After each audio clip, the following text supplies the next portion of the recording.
What's up, dudes and dudettes? It's Niklos here, amateur writer extraordinaire.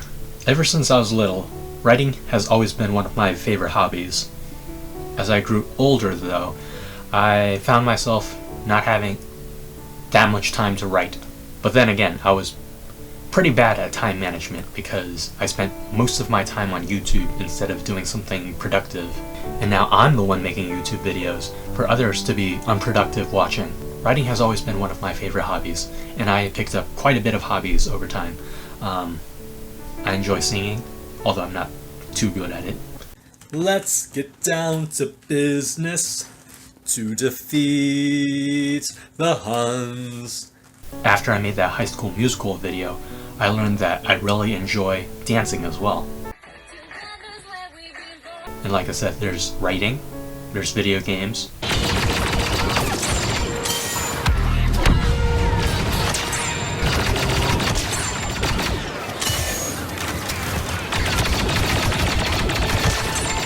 I enjoy watching films and TV shows and analyzing and dissecting them.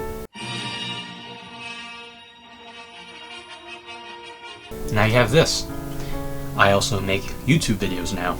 The most irrelevant YouTuber on the platform. However, my time is very limited nowadays, so I have to be very wise about how I spend my time. I can't afford to spend all my time on YouTube now like I did when I was in school. Ever since I started making YouTube videos, my time management skills has really improved. But this video isn't about YouTube, it's about writing. Specifically, screenwriting. You see, for almost my entire life, I've been more of a prose writer. But after I watched Good Luck Charlie, I guess we're going to be hearing about that show for quite a while. After I watched Good Luck Charlie, I was really inspired to maybe write my own take on the family sitcom genre. Except my idea for it was to take the silly family sitcom that you might see on Disney Channel and then add some more mature elements in there. Mostly along the lines of faith. When we write stories, we write from the heart. And Jesus Christ the Lord will always be first in my heart. You see, I am a Catholic Christian. So, everything that I write or produce, there's typically a seed of the gospel in there. I believe in Latin that is semina verbi. In fact, I wanted to even go all in on the Catholic faith, and for the TV pilot script I made, I wrote it around the theme of death and resurrection. So, this show that I've been writing, I've titled it Finding the Way. I've used this title for many things in the past. A Facebook page, a devotional that I'm writing with a work friend, and now this TV pilot script that I've been writing. The title is kind of a pun. You see, when we're lost, we're typically looking for the right way to go. And we know from the Gospels that Jesus is the way. So, I gave the title Finding the Way. So, the show is about finding Jesus for both the characters and maybe even for the audience.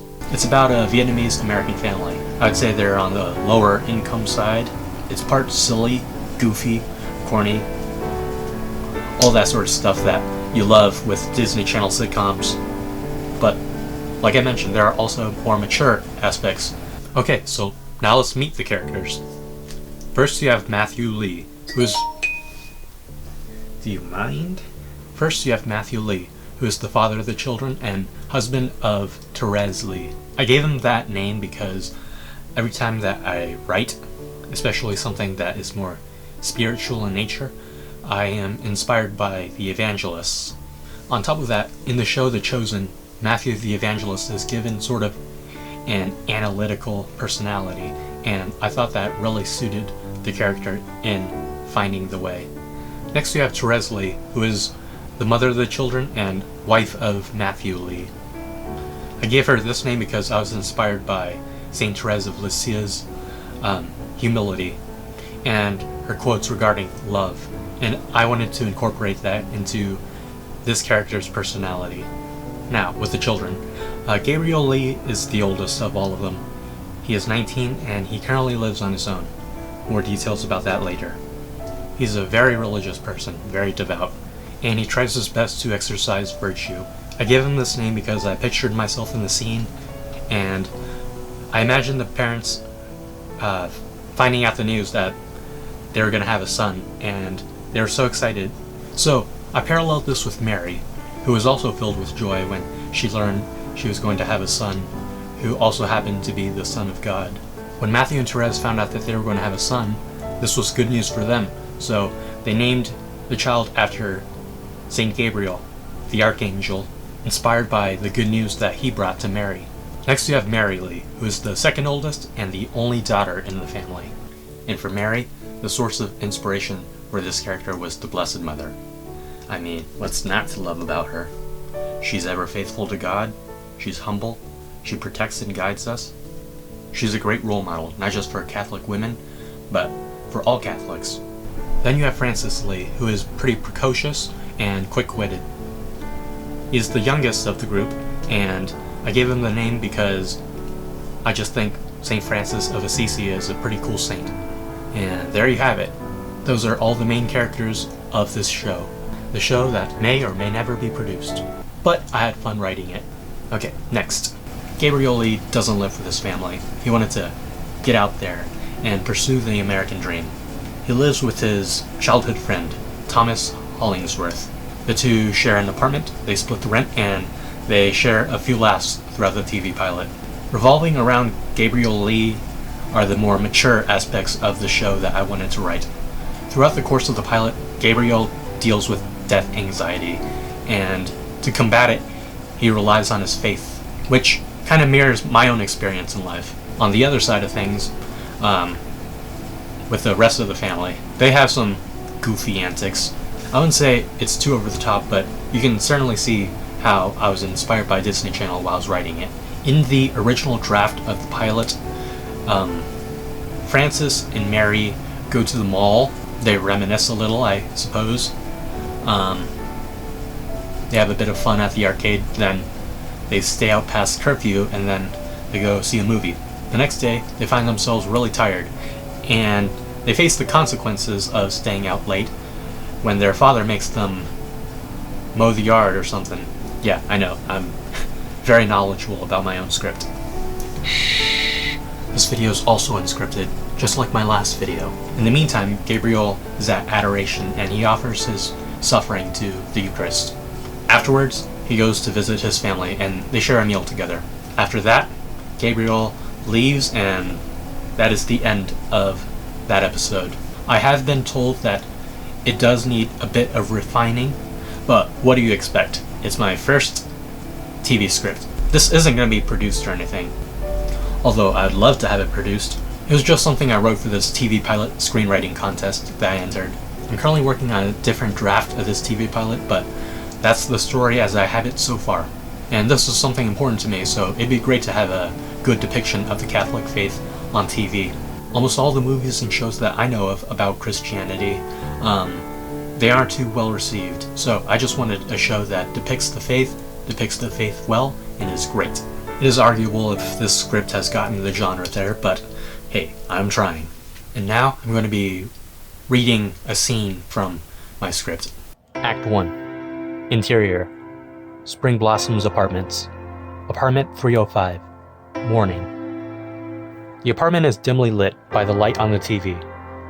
Gabriel sits on the couch in the living room, staring at the stagnant home screen of the streaming platform. Quality content you're watching. I don't know what to watch. Don't tell me you sat here all morning like this. You gave me time to think and pray. Okay, so what do you want to watch? I don't know. What about Tessie? That's a good show. Nah. Okay, what about The Apartment Life of Jack and Jody? Not feeling that one either. Okay, if you don't choose something, I'm taking the remote from you. I was just thinking, all the actors from the shows I used to love as a kid are so old now. What do you mean? For example, I watched Lucky You Sammy the other day. I looked it up, and the girl who played Sammy is 14 now. Sure, that might be old in dog years. She was only about a year old when the show started, so that's 13 years that passed. I was 13 when I started watching it, and it was already 2 years since it first aired. Me watching the show now makes me feel like I'm 34, if we were going to keep it proportional to how old I was and how old the actor was when I used to watch it. Not gonna lie, I have no idea what you just said. I'm just saying that I feel really old. You still have your life ahead of you, and I think you'll do great things in the future. Thanks, I think you'll do great things too. Oh, shut up. You're just being polite. You're working on a business degree, and I'm working a minimum wage fast food job. Thomas sits down on the couch and takes the remote. I think you've lost your TV rights for the day. Thomas selects a show from the menu, and the two of them begin to watch it. Gosh, it's been so long since I've seen this show. My heart hurts. That's how you know it's a good show. They both sit and watch TV. Okay, now we're gonna take a big time jump. Interior, Spring Blossom's apartment, apartment 305, afternoon. The show that Gabriel and Thomas were watching comes to an end. Thomas turns off the TV and turns on the lamp that sits near him on an end table. Still holds up pretty well. Thomas looks over and sees that Gabriel's lost in thought. He waves his hand in front of Gabriel, which breaks his contemplation. Huh? You good? Yeah, watching that show just made me realize how much I missed my childhood. Don't dwell too much on it, or it'll make you miserable. It could also bring you joy to look back on past memories. True, but don't focus so much on the past or the future that you throw away the present moment. The time that you have now is the gift. That's why it's called the present. At least I think that's what it said on a fortune cookie I read once. Nice, I was about to compliment you for being so eloquent. If you want to see eloquent, you should see me with nunchucks. That can't be good. I assure you, it'll be a sight to behold. I have nunchucks in my room. Let me go get them. Thomas goes into his room and comes back with a nunchaku. He begins to twirl it, then accidentally hits the lamp, which then falls and breaks. The apartment is now completely dark. Went about as well as I thought. Shh, you didn't see anything. I can't see anything. Let me know what you guys think. If there's anything that you see that I can improve on, then just let me know.